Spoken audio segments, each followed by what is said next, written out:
Hello friends, BPSC TRE 3.0 से related एक latest और इम्पॉर्टेंट इन्फॉर्मेशन है आप सभी के लिए। जो आपकी एग्जामिनेशन डेट है फ्रेंड्स, यानी कि जो परीक्षा की तिथि है वो नई घोषित, इसको लेकर अपडेट है 1 to 5, 6 to 8, 9, 10th, 11, 12th, इन सभी की हम बात करेंगे। साथ ही साथ एग्ज़ाम से पहले कौन कौन से निर्देश आपके जारी किए हैं बीपीएससी ने, आयोग ने, वो हम देखने वाले हैं। और देखिए आपकी जो एग्जामिनेशन सेंटर हैं उसको लेकर भी अपडेट है। 26 आपके डिस्ट्रिक्ट और 450 सेंटर, ठीक है। साथ ही साथ सबसे इंपॉर्टेंट इन्फॉर्मेशन तो एस्टेट वाले एग्जाम स्टूडेंट्स के लिए है, क्योंकि आप जानते हैं अभी एस्टेट का 5वां आपका डमी एडमिट कार्ड आ चुका है। तो आपका जो एग्ज़ाम है एस्टेट का वो कौन सी डेट में होने वाला है उसको लेकर भी हम बात करेंगे। तो फ्रेंड्स सारी चीज़ें हम डिटेल में जानेंगे, बने रहिएगा वीडियो में एंड तक। तो देखिए फ्रेंड्स, सबसे पहले हम बात कर लेते हैं आपके एस्टेट के एग्जामिनेशन डेट की। अभी जो आप स्क्रीन पर ये देख पा रहे हैं, ये जो आवश्यक निर्देश इतने सारे हैं, ये किस चीज़ के लिए हैं अभी इसको भी मैं आपको क्लियरली समझाऊंगी। उससे पहले हम एस्टेट के एग्जाम डेट की बात कर लेते हैं। देखिए आप जानते हैं आपका 5वां डमी एडमिट कार्ड आ चुका है एस्टेट एग्ज़ाम का, और इसको डाउनलोड करने की लास्ट डेट थी आपकी कल, यानी कि 8 मार्च जा चुकी है। तो मैंने आप लोगों को बोला भी था कि आप लोग अपना डमी एडमिट कार्ड जल्दी से डाउनलोड कर लीजिएगा, और जिन भी स्टूडेंट्स का कुछ मिस्टेक हुई थी उसमें, तो उसके लिए भी कल तक का आपके पास टाइम था। तो आई होप आप लोगों ने डमी एडमिट कार्ड डाउनलोड कर लिया होगा। अब आपका एग्ज़ाम कब होगा, इस चीज़ को लेकर आप लोग बहुत परेशान हैं, और काफ़ी सारे स्टूडेंट्स की ये भी क्वेरी आ रही है कि क्या एस्टेट अपीयरिंग को टीआरई 3 में मौका मिलेगा।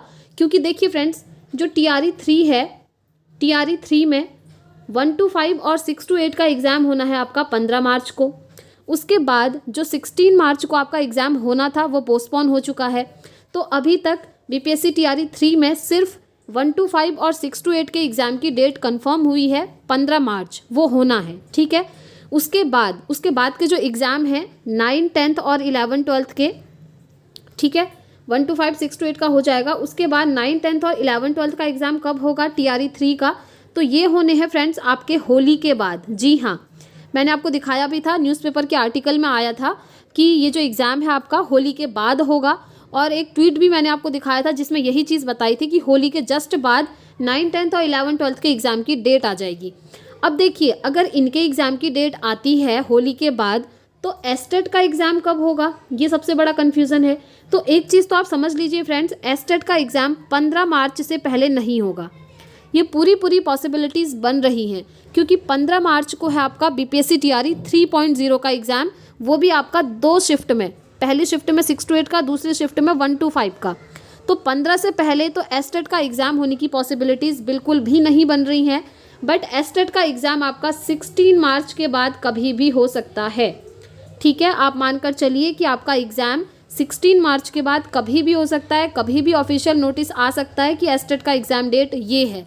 इसलिए आप लोग अपनी प्रिपरेशन में लगे रहिएगा, और इसके पीछे का रीज़न मैंने आपको बता दिया, क्योंकि 15 मार्च को टीआरई 3 का एग्ज़ाम है और काफ़ी सारी अरेंजमेंट करनी होती हैं, आप जानते ही हैं। इसीलिए एस्टेट का एग्ज़ाम फ़िलहाल नहीं होने वाला है 15 मार्च से पहले, और जैसे ही 16 मार्च के बाद जो भी अपडेट आएगी आपको यहाँ से मिल जाएगी, ठीक है। अब हम बात कर लेते हैं एक बार 9, 10th और 11, 12th का एग्ज़ाम कब होगा टीआरई 3 का। तो देखिए इनके एग्ज़ाम आपके जस्ट होली के बाद होने हैं। ये आपका नोटिस आ चुका है, ट्वीट के माध्यम से जो इन्फॉर्मेशन आई थी वो भी मैंने आपको दिखाई थी, ठीक है। बाकी जो न्यूज़पेपर पे आर्टिकल था, तो इनका एग्ज़ाम होना है होली के बाद। तो आप लोग भी रेडी रहिएगा। ऐसा नहीं है कि आपका एग्ज़ाम मई में चला जाएगा, जून में चला जाएगा, ये पॉसिबिलिटीज़ बिल्कुल नहीं है। होली के तुरंत बाद आपके एग्ज़ाम होंगे, और हो सकता है मार्च लास्ट में एग्ज़ाम हो, या फिर ये भी हो सकता है कि अप्रैल फर्स्ट वीक में आपके एग्ज़ाम हो, लेकिन हो जाएंगे तुरंत, ठीक है। ये चीज़ ध्यान रखिएगा, इससे ज़्यादा पोस्टपोन आपका नहीं होने वाला है, ठीक है। चलिए अब हम बात कर लेते हैं। देखिए आप स्क्रीन पर देख पा रहे होंगे फ्रेंड्स, एक चीज़ ये मैं आपको सबसे पहले बता देती हूँ। यहाँ पर देखिए आवश्यक निर्देश दिए हुए हैं कुछ, ये उन स्टूडेंट्स के लिए हैं जिनका टीआरई 3 का एग्ज़ाम है, ठीक है। 1 to 5 और 6 to 8 का 15 मार्च को है ना। तो ये जो आवश्यक निर्देश हैं इन्हें अच्छे से समझ लीजिए, क्या क्या चीज़ें लेकर जानी हैं, क्या नहीं ले जानी है, और कैसे किस तरीके से आपने अपना OMR फिल करना है, ये सारी चीज़ यहाँ पर इन्होंने दी हुई है। और ये आप देख ही पा रहे होंगे, ये ऑफिशियल वेबसाइट से ही मैंने लिया हुआ है, इस पर लोगो भी लगा है बीपीएससी का। तो देख लेते हैं यहाँ पर आपके लिए क्या क्या इंपॉर्टेंट इंस्ट्रक्शन इन्होंने दिए हैं जो कि आपको फॉलो करने हैं। तो देखिए सबसे पहले है, अपने साथ ई प्रवेश पत्र सदैव रखें। इस ई प्रवेश पत्र में सुरक्षित रखें और दिए गए निम्नवत आवश्यक निर्देश अक्षरशः पालन करें। ठीक है, जो आपका एडमिट कार्ड आया है आप लोगों ने डाउनलोड कर भी लिया होगा, और जिन स्टूडेंट्स के फ़ोटो में मिस्टेक हुई थी, जिनका फ़ोटो क्लियर नहीं दिख रहा था या अपनी फ़ोटो की जगह उन्होंने किसी और ही का फ़ोटो अपलोड कर दिया था फॉर्म फिलअप करते हुए, तो उनको जो है टाइम दिया गया था करेक्शन का कि आप अपनी सही फ़ोटो वहाँ पर अपलोड कर दीजिए। तो आई होप वो आपने कर दिया होगा, नहीं किया है तो जल्दी से कर लीजिए, और अगर करना नहीं आ रहा है तो कमेंट बॉक्स में आप मुझसे पूछ सकते हैं। ठीक है, जैसे ही आप वो कर लेंगे ना, वो काम किस तरीके से करना है, घोषणा पत्र आपने भरना था, मैंने आपको बताया था डिक्लेरेशन फॉर्म राजपत्रित पदाधिकारी से उसको प्रमाणित भी करवाना था, तो वो चीज़ आप कर लीजिएगा। और वो जो घोषणा पत्र है उसको अपने साथ आपको लेकर जाना है।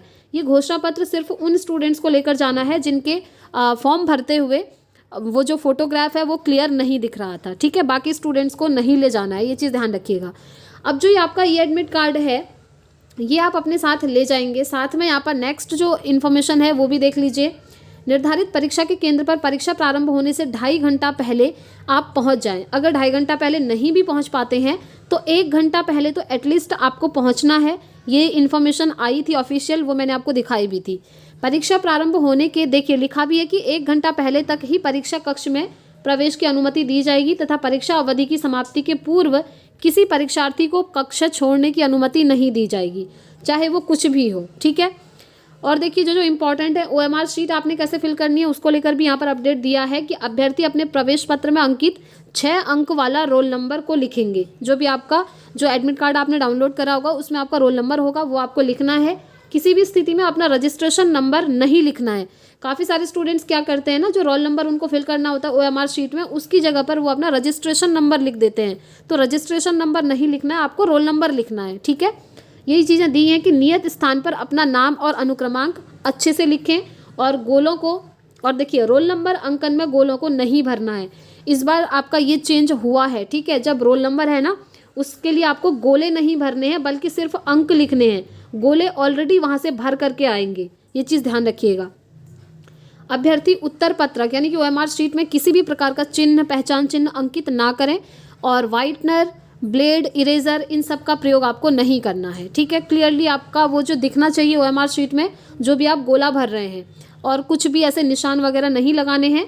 बाकी इंपॉर्टेंट यही है कि आप एक ब्लू बॉल पेन या ब्लैक बॉल पेन लेकर वहाँ पर जा सकते हैं, और कोई भी चीज़ आपको नहीं ले जानी है, जैसे calculator, mobile, Bluetooth, wifi, gadget, electronic phone, pager, wrist watch, smart watch, electronic सामग्री कुछ भी आपको नहीं लेकर जाना है। वाइटनर, ब्लेड, इरेजर देख लीजिए आप। ठीक है, मोबाइल के साथ प्रवेश यानी कि एंट्री नहीं दी जाएगी। ये सारी चीज़ें आपने कुछ भी नहीं ले जानी है। बाकी मैंने आपको इम्पॉर्टेंट जो है बता ही दिया है। ठीक है, वैसे इसको मैं टेलीग्राम पर एक बार शेयर कर दूंगी फ्रेंड्स, आप टेलीग्राम से इसको डाउनलोड करके खुद भी एक बार रीड कर लीजिएगा। वही सारी चीज़ें लिखी हैं कि एक ID प्रूफ आपको ले जाना है, पहचान पत्र, या तो आप अपना EPIC, pan card, driving licence. देखिए बेस्ट रहता है आप आधार कार्ड ले जाएं, और अगर आधार कार्ड नहीं है तो उसकी जगह पर आप ये सब ले जा सकते हैं, EPIC, pan card, driving licence, passport इत्यादि, इनमें से कुछ एक ले जा सकते हैं। बाकी यहाँ पर देख लीजिए अपना OMR शीट आप सील कराएंगे, उसके बाद ही आपको अपना कक्ष छोड़ना है। और परीक्षा समाप्ति के पश्चात प्रश्न पुस्तिका अभ्यर्थी को अपने साथ ले जाने की अनुमति है। जो आपका क्वेश्चन बुकलेट रहेगा, पेपर रहेगा, वो आप अपने साथ ले करके आएंगे। ठीक है, तो यही सारी इन्फॉर्मेशन थी, ये सारी आपने फॉलो करनी है, उसके बाद ही आपको वहाँ पर एग्ज़ाम देने दिया जाएगा। ठीक हो गया। अब हम बात कर लेते हैं फ्रेंड्स आपके एग्जामिनेशन सेंटर को लेकर, कितने डिस्ट्रिक्ट में आपके एग्जामिनेशन सेंटर बनने वाले हैं। तो देखिए आप जानते हैं बिहार में 38 ज़िले हैं, इसमें से 26 ज़िलों पर आपका एग्ज़ाम करवाया जाएगा। ठीक है, 26 ज़िलों में आपका एग्ज़ाम करवाया जाएगा। साथ ही जो परीक्षा के केंद्र हैं वो 450 बनने वाले हैं। 450 एग्ज़ाम सेंटर होंगे, यानी कि जो भी स्कूल कॉलेज वो डिसाइड करेंगे वो इतने होंगे आपके। ठीक है, अब देखिए आप लोगों का जहाँ भी डिस्ट्रिक्ट है, जो भी एग्ज़ाम सेंटर है, उसी जगह पर आपको पहुँचना है। इसीलिए मैं बार बार कहती हूँ कि जो अदर स्टेट के कैंडिडेट हैं वो एक दिन पहले बिहार पहुँच जाइए। कोई बात नहीं, एक दिन स्टे करना होता है, प्रॉब्लम आएगी, बट एग्ज़ाम टाइम पर आप एटलीस्ट अपना एग्जामिनेशन हॉल में टाइम से पहुँच जाएंगे, जो कि मस्ट है। इतनी प्रिपरेशन करने के बाद आप किसी अदर स्टेट से बिहार जा रहे हैं एग्ज़ाम देने, तो ये चीज़ तो आपको करनी ही पड़ेगी फ्रेंड्स। सबसे पहले तो टाइम से आप वहाँ पहुँच जाइए। उसके बाद टाइम मैनेजमेंट यानी कि क्वेश्चन पेपर सॉल्व करते हुए जो भी टाइम मैनेजमेंट होता है वो भी आपको देखना पड़ेगा। ठीक है, अब हम बात कर लेते हैं एक बार सब्जेक्ट कॉम्बिनेशन को लेकर, क्योंकि काफ़ी सारे स्टूडेंट्स के कमेंट्स आ रहे थे कि सब्जेक्ट कॉम्बिनेशन का क्या होगा जिनसे गलती हो गई है, क्या उनको सुधार का मौका मिलेगा? तो यस, आपको सुधार का मौका मिलेगा फ्रेंड्स। जैसे TRE 2 में भी एक बार मिला था, नोटिस आया था कि जिन भी स्टूडेंट से सब्जेक्ट कॉम्बिनेशन में मिस्टेक हुई है वो एडिट करके सुधार कर सकते हैं। TRE 2 में जिस तरीके से आया था, हम होप करते हैं कि TRE 3 में भी ये लोग नोटिस निकालेंगे। और कभी कभी क्या होता है ना, एग्जाम के बाद भी ये लोग नोटिस निकालते हैं कि आपका जो सब्जेक्ट कॉम्बिनेशन है, अगर उसमें गलती हो गई है तो आप एडिट करके उसे सुधार लीजिए। तो आप लोग टेंशन मत लीजिए, जो भी अपडेट आती रहेंगी आपको यहाँ से मिलती रहेगी। और सबसे ज़्यादा जो सब्जेक्ट कॉम्बिनेशन में मिस्टेक हुई है वो SST वाले स्टूडेंट्स के द्वारा हुई है, क्योंकि वहाँ पर सब्जेक्ट कॉम्बिनेशन में वो चूज़ करने का जो सिस्टम था वो कुछ अलग ही था। ठीक है, मैंने आपको समझाया भी था। तो यही सारी इन्फॉर्मेशन थी फ्रेंड्स आज की वीडियो में। वीडियो पसंद आई हो तो लाइक शेयर ज़रूर कीजिएगा। मिलेंगे नेक्स्ट वीडियो में नेक्स्ट अपडेट के साथ। Thanks for watching.